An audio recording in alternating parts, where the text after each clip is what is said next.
Hey guys, TheJaseDawg here, and welcome back to another Supercoach NRL episode on the channel.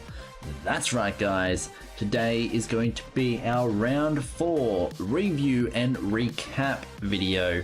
So, we're going to be going through our team, of course, like we always do, which is of course the game day team that took place in round 4. See how everyone went with their stats, and then of course talk about my tips and how many I got right, and then we're going to move on to, of course, seeing if we have, like, I guess you could say, just looking at our team to see if they're going any good or any bad, so that, of course, in tomorrow when we do the preview video, we can talk about whether or not we have changed any of our teammates off of our team or not. So guys, we are going to get into it right now. If you are enjoying this Supercoach NRL episode series on the channel, make sure you hit that like button hard guys, but not too hard because you will break your computers. Don't forget guys to hit that subscribe button to join the dog squad and spread the word of the TheJaseDawg to everybody you know. Click that little bell as well guys when you're subscribing so you can be part of the notification dog squad. Also, don't forget to go and follow me on all my social medias guys. I have Facebook, Instagram, Snapchat, Twitter and Twitch. They're all in the description down below. But guys, let's get a minimum of 15 likes on this video right here, right now, right up in your face to show support for this series, the channel, and the NRL as a whole. But guys, we're going to quickly, of course, just scroll down, see if any injuries or whatnot have occurred. I don't think there has been any injuries. I haven't been on my Supercoach since. Nope, everyone's in the green. There's only one person in the orange, which is Louis. So that means that he's starting on the bench in round number 5. But let's go in and start talking about our team from round 4. So here we go. We have our lineup, of course. So kick out is at the top. So we're going to go through and talk about how they went, in my opinion, whether or not they did good or bad. And yeah, we can move on and talk about that type of stuff. So let's have a look. So we have kick out. He got 75 points, projected for 41. That is great. So I don't know why they projected him for such a low scoring match. Penrith were versing the Cowboys and they were without Nathan Cleary, so it was going to be a hard one for them regardless. So they definitely did well, and of course Kickout walks away with 75 points for me, so that is awesome to see that he's constantly doing well on my team. Moving down the list to Tom Burgess, projected for 43, got 49, so that is good. I think, yeah, Rabbitohs ended up beating the Bulldogs, so that's good that Tom Burgess did pretty well on my team. You know, he's doing very well. He's getting over the mark, so I'm very happy with that. Moving down to Latrell, another great week from Latrell Mitchell. So happy to have him on the team, guys. Like, literally, he's doing very well. Like, even though they lost to the Warriors, they still did very well. Like, well, especially Latrell, you know, he did very well. 69 points, projected for 42. Very happy with that. Now, moving on, we have Harris, projected for 60. Got 62. 2 points over. You know what? I'm happy with that. I'm actually happy. He beat that point. You know, like I said, the Warriors did beat the Roosters. But look, Latrell did 10 times better than Harris. So that just shows that even if you lose, you can still do well. Moving on to Powell, our first person that didn't actually beat their projected score. So, of course, with Tapau, you know, he got projected for 76, got 56 as his score, so not the best. It was like, you know, 20 points off, but it's not the worst. So I'm still pretty happy with how he went. Moving down the list, we have the first time Gareth Widdop has been on my team. He was projected for 238 points. That's because he's a captaincy role, but he only got 110. So not the best score, but not the worst. It's 110 points. I can't complain. He didn't beat his projection, but like I said, he was put as captain in my team. So of course the captaincy role is going to be a little bit higher than what it would be. Dragons, of course, beat the Knights. So that's pretty good. Like I said, he didn't beat the 238. Now, if he did get the 238, that would have been awesome, but he only got 110. So I'm still pretty happy with that as it's his first time. And as you can see, Who did he replace? He replaced in the 5'8", so he replaced Munster. Munster over here on someone else's team got 21 and he was projected for 50. So much more happier in Gareth Widdop getting 110 out of 238, even though, like I said, it was a pretty high score thing. Gareth Widdop is doing very well, and no matter what, like, I think he as the captain would do perfect on my team, constantly getting big points. So I'm very happy with having him on the team. He did very well, even though he, you know, didn't get the highest score as what he was projected to. But yeah, still pretty good nonetheless. Moving down the list, we have Kalen Ponga. You know, they lost to the Dragons, but he actually beat his projected score and he's my vice captain. So at least one of them did it. He's projected for 68, got 75. Very happy with that. And then, of course, Ben Hunt, our newest addition as well, replacing Mr. Nathan Cleary. Projected for 76, only got 57, so it's not too bad. You know, both him and Widdop didn't beat their projections, but Widdop, of course, was put as captain, so it's a little bit harder for Widdop to do that. But I'm still pretty happy with him getting 110 points there. Like, that's some good points. And, of course, like, you know, Ben Hunt, not the worst, but not the best, but who knows, maybe next week they'll do even more, like, do better, you know, they'll do a lot more better. Moving down, we have Griffin. He got 44 and he was projected for 42, so that's pretty good. He's on my bench, so I'm pretty happy with his performance there. James Roberts only got 27 out of 80. Now the Broncos, they ended up losing to the Titans, so that sucks that he, you know, only got 27 points, but he's a good player. He's a good player. If he continues to do bad points-wise, I'll have to consider getting rid of him, though, because I can't have him, you know, hitting that when he's projected for 80. He's only going to get 27. So hopefully he picks up his game over the next couple of games. If not, I'll have to kick him to the curb. Moving down, Rockow, you know, projected for 39, got 87. Very good. Very happy there. Thompson, projected for 65, and he got 81. Very happy as well. Why wouldn't I be very happy with that? Tigers getting a great win over the Eels. And then, of course, Luke Brooks, projected for 33, got 43 points, so 10 extra points. Very happy. So they are, of course, the uniques. Moving down, we have the commons. So it's weird that it's kind of putting them in different slots, I guess.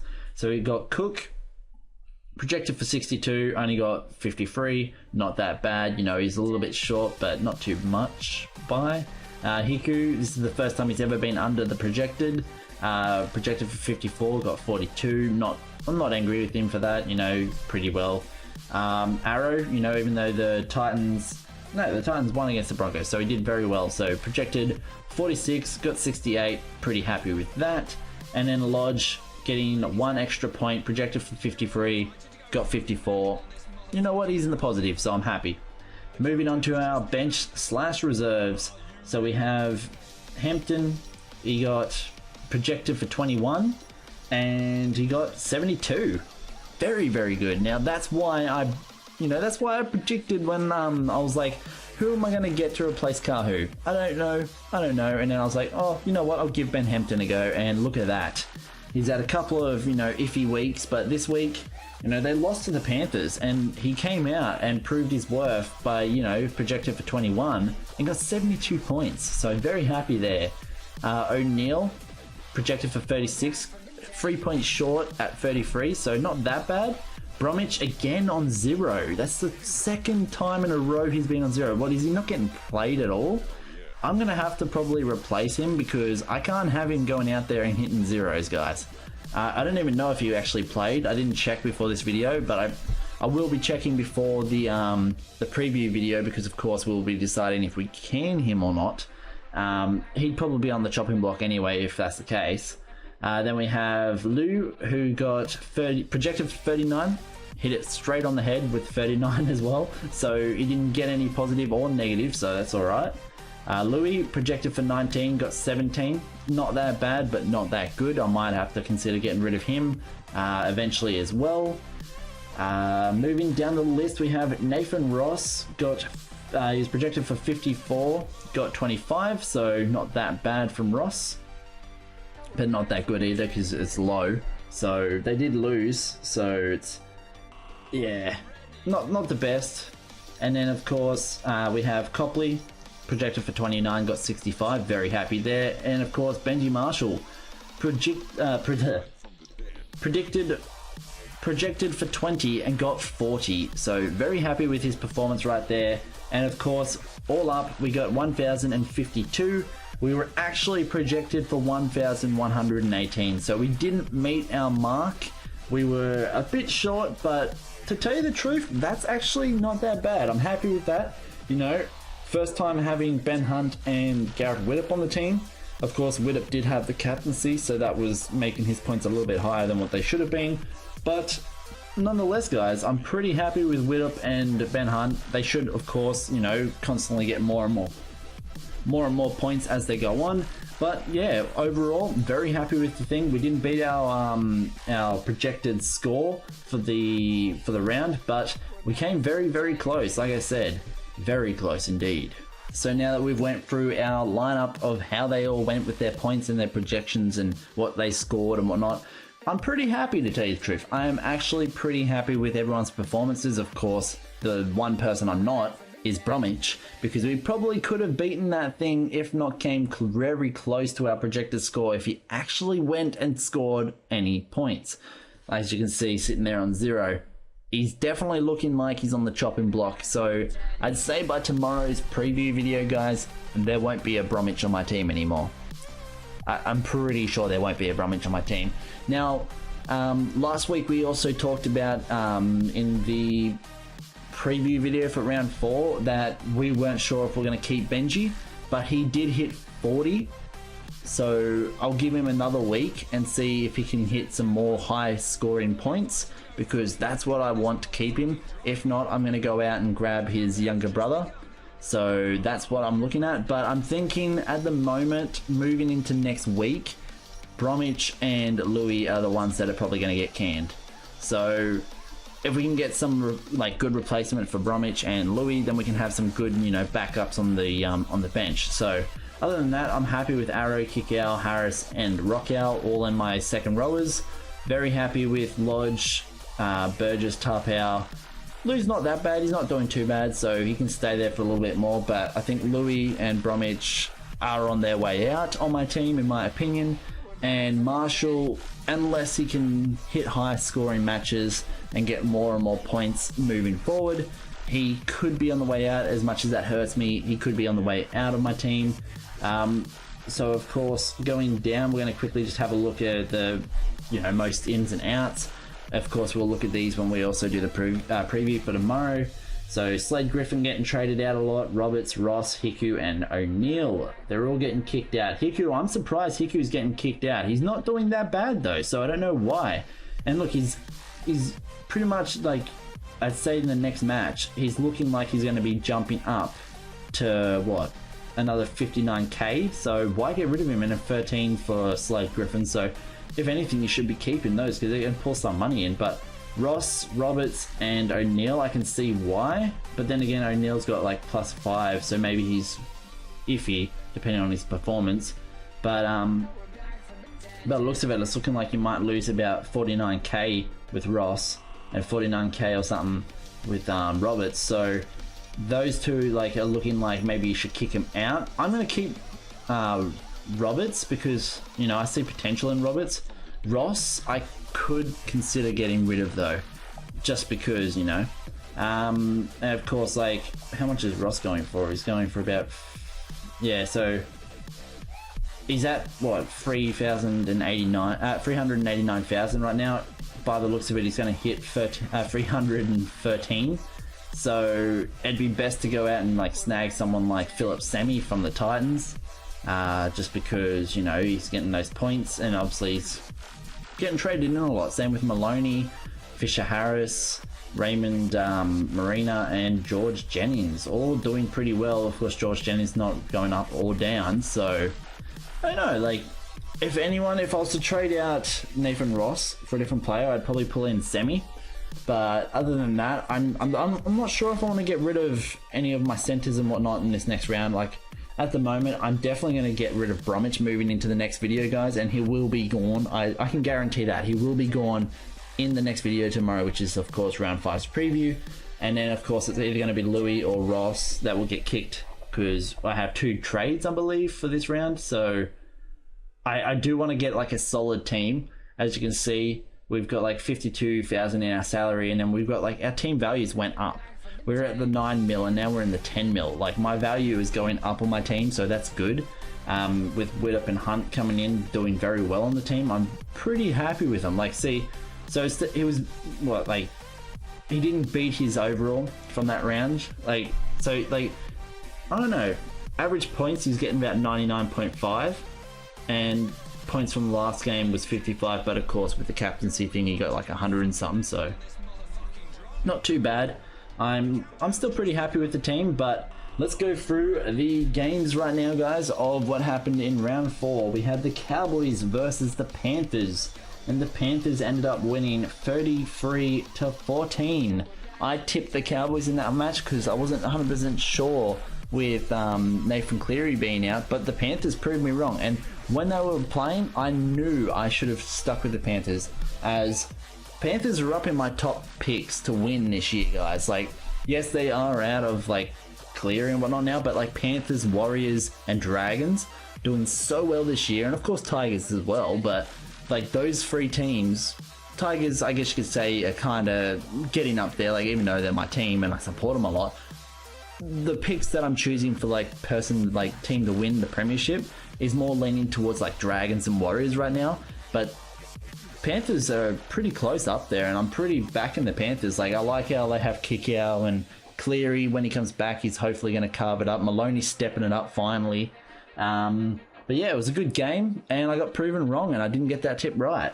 Moving on to the next one, we had the Rabbitohs versus the Bulldogs. The Rabbitohs won 20-16. I tipped the Rabbitohs in that one. I thought the Rabbitohs would win, and they did, so I was pretty happy there. The next match we had was the Sharks versus the Storm. I tipped the Storm to win over the Sharks, but the Sharks ended up winning 14-4. Very shocking match right there. I'm very happy for Shark supporters because I did not expect them to win, but they actually did. You know, coming off that match against the Eels where they beat the Eels, they actually ran in with that momentum and beat down the Storms. So that's pretty damn good. Moving into the next one, we had the Roosters versus the Warriors. Now, of course, I tipped the Warriors in this match, and the Warriors won 30-6. I was very happy with this, and this is why Warriors are up there in my choice to win this year's premiership. I don't think they've ever won a premiership, so that's good. And they did that. They beat the Roosters without Sean Johnson. So that just shows how well the Warriors are doing this year. Like, that breathing technique thing that they're doing is working. I suggest they don't stop that. They keep that for their role, and they could win premiership after premiership after premiership. Next match we have is the Sea Eagles versus the Raiders. In that match, I tipped the Sea Eagles, and the Sea Eagles beat the Raiders 32-16. And guys, if you follow me on social media, on like Instagram and of course my Facebook, I don't know if I put it on my Facebook or not, but I know I did put it on my Instagram and maybe my Twitter. I had a bet, a $1 bet with like I always put a couple of dollars on like accumulators and like pick the winners and stuff like that.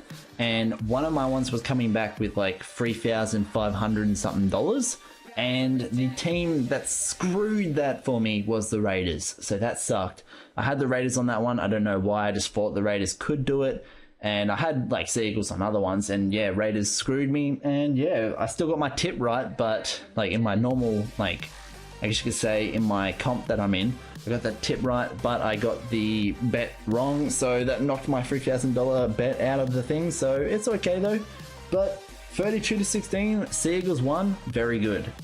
Moving on to the next one, we had Dragons versus Knights. Now, of course, I knew the Dragons were going to win this one. Like, they're undefeated. Same with the Warriors. The only two teams undefeated right now. I think they're the only two teams undefeated. But, like I said, I knew the Dragons would win this, so I tipped them, and they did. 30-12. Pretty easy. Knights, of course, suffering 2 losses now in a row, I believe. Or is that the first? No, it's the second. So it's the second loss in a row. Knew that the Knights would lose. They just, of course, didn't have the, I guess you could say, the, what do you want to say it? You know, they just didn't have the determination to be the team to beat the Dragons. Now, the Dragons are on a roll. very happy with both teams' performances in that match, but I knew the Dragons were going to win regardless. Moving on to the next match, we had the Titans versus the Broncos. The Titans winning 26-14 in an upset victory, in my opinion. I did not see that one coming. I tipped the Broncos and the Titans ended up winning. So very shocking, but very happy to see the Titans doing what they need to be done to get off the bottom. And I'm pretty sure it's only the Raiders and the Eels on the bottom right now, tied actually. And that leads us down to the last match, was the Tigers versus the Eels. Tigers, of course, you know I'm going to tip the Tigers. Tigers went on to win against the Eels 30-20. Of course, Eels coming off that loss to the Sharks, and we ended up giving them another loss. And I'm pretty happy with how the Tigers performed. So out of all the 8 matches, I got 5 matches right. So very happy with that. I'm currently right now in the tipping comp that I'm in. There's 20 people and I'm now 8th. So that is very cool. I'm very happy with that. I'm beating a lot of people, so pretty happy with how I'm performing. But guys, I think in the next one, you know, we've got like tomorrow, Bromwich won't be on the team anymore. And then of course, like I said, I'm probably going to be getting rid of Louis or Ross. I'm not 100% sure. Let me know, guys, if you want to, you know, put any suggestions out there on who I should buy to replace those 2 people. Let me know in the comments down below. Who should I replace Bromwich with? I think we had Murray. Someone said Murray in the last one that I should get to replace Bromwich. So feel free to let me know, guys. I probably won't record the preview video until after, like a couple of hours, maybe 3 hours after this once went live on the channel. So like I said, guys, let me know in the comments down below. Who would you like to see on the team? Let me know if your team did well. Let me know who you have, you know, if you got any injuries on your team after that round or not. But guys, I hope you did enjoy this one. If you did, hit the like button hard, but not too hard, guys, because you will break your computers. Don't forget to hit that subscribe button to join the dog squad and spread the word of the JaseDawg to everybody you know. Hit that little bell as well, guys, to become part of the notification dog squad, and you'll be notified every single time I upload a new video to the YouTube or I go live on the channel. If you want to follow me on all my social medias, guys, I have Facebook, Instagram, Snapchat, Twitter, and Twitch. They're all linked in the description down below. And let's get a minimum of 15 likes on this video right here, right now, right up in your face to show support for the channel, this series, and NRL as a whole. But guys, stay tuned because we will have the round 5 preview video up tomorrow. So if you are keen for that and you are enjoying seeing Supercoach on the channel, make sure you hit that like button and make sure you hit that subscribe button. But as always, guys, stay awesome. The JaseDawg is out of here. See ya.